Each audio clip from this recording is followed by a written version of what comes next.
Ama naming Diyos na banal at mabuti sa lahat, kami po ay buong pusong tumatawag sa inyo upang ipanalangin ang mga lugar at bawat tao na naapektuhan ngayon ng bagyo.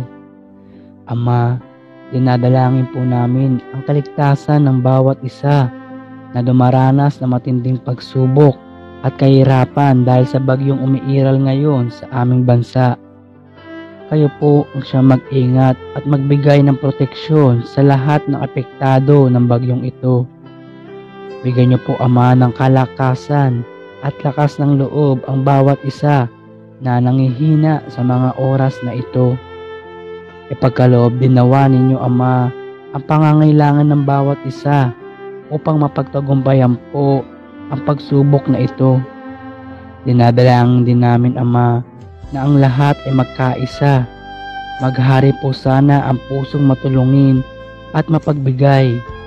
Padala niyo po, Ama, ang mga tao na inyo pong gagamitin upang magbigay ng pag-asa sa bawat isa. Muli, Ama, hinihingi namin ang inyong gabay sa mga oras na ito. Alam namin na matatapos din ang pagsubok na ito. Kami po ay lubos na umaasa at nagtitiwala sa inyo. Ito po ang aming dinadalangin sa pangalan ng aming Panginoong Hesus. Amen.